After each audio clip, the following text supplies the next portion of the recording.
Hello football fans! In this video, we are waiting for hot topics about coaching rotations, transfer battles, and unbelievable camouflages.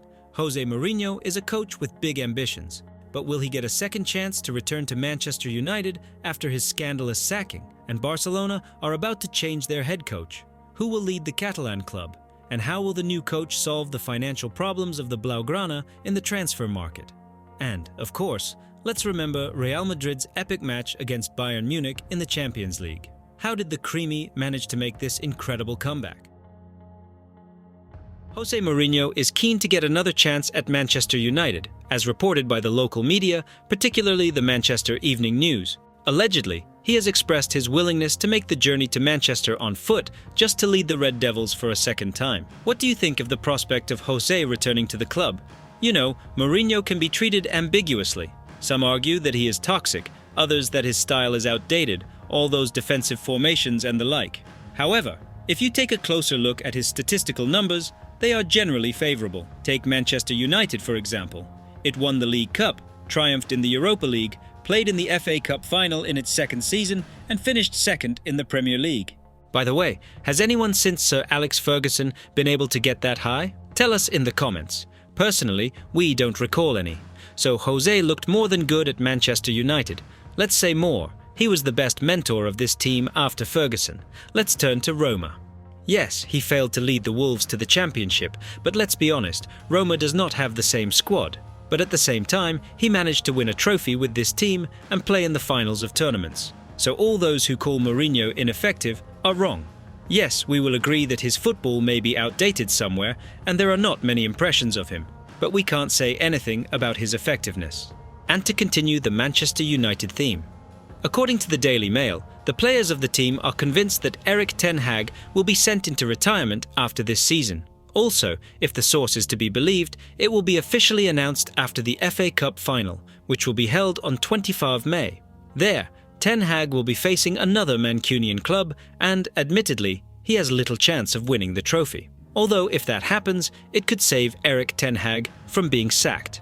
To end the season on a positive note is very valuable. It's, like winning the end of a round when you lose it as a whole.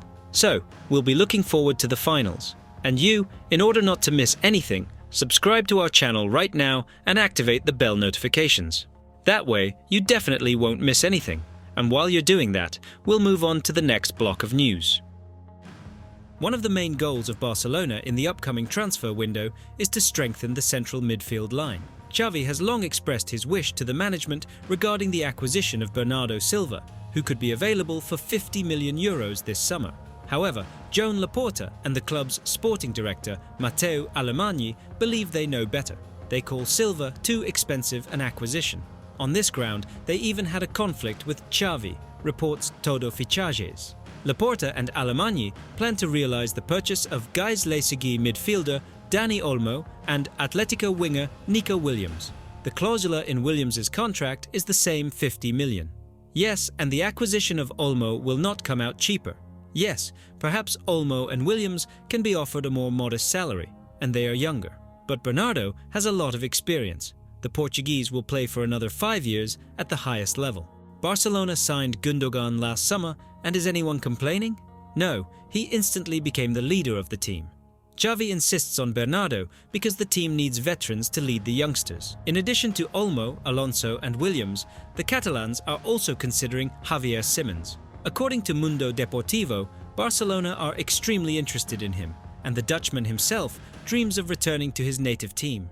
In Simons' contract with PSG, there is a clause, the activation of which will allow him to go on another loan to the desired club. Simons and his agent will hold a meeting with PSG president Nasser Al-Khelaifi and try to persuade him not to obstruct the lease to Barcelona. There is no chance of a full-fledged transfer.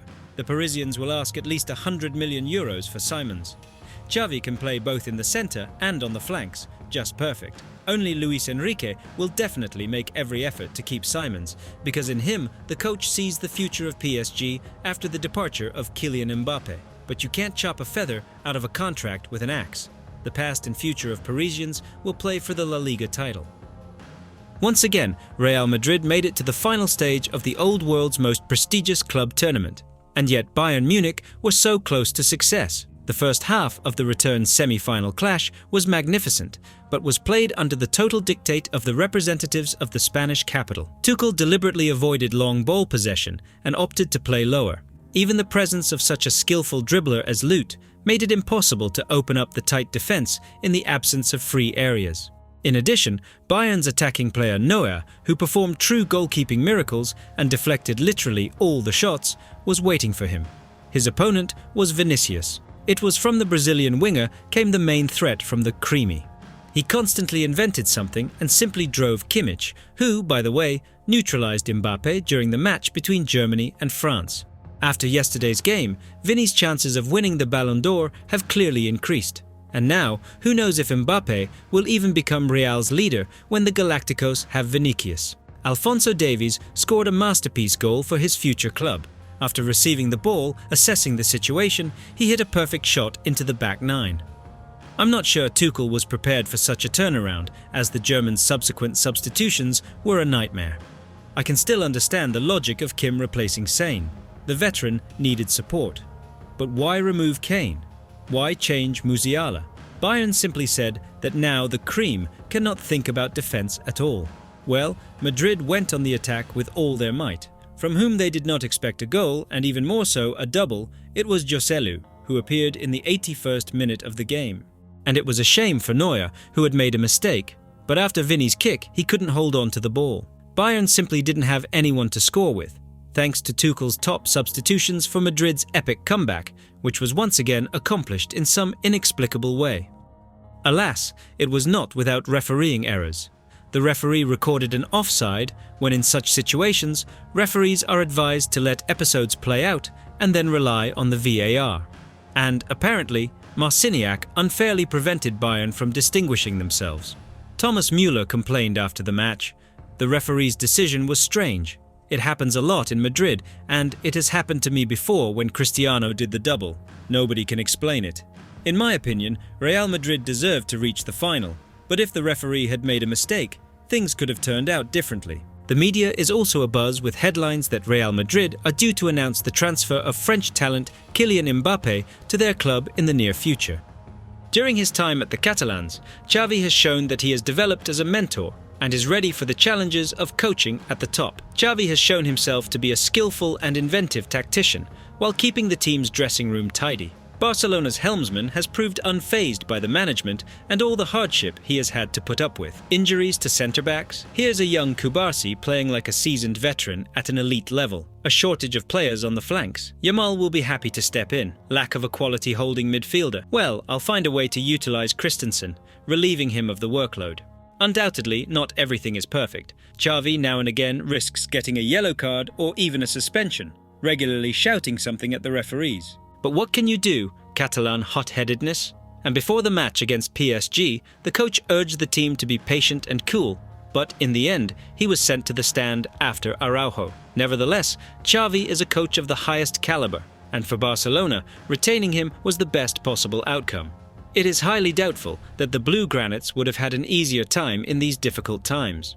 However, the Catalan sporting director, Deco, who has had his fair share of friction with Xavi, doesn't think the current mentor is the best candidate for the job. I wouldn't be surprised if the recent rumours about Xavi's possible resignation came just because of the Portuguese. According to Diario Sport, Deco and part of the Barcelona management believe that Luis Enrique will not renew his contract with PSG and will leave the Parisian club in the summer of 2025. That's when the sporting director will endeavour to bring Enrique back to the Catalan grandee.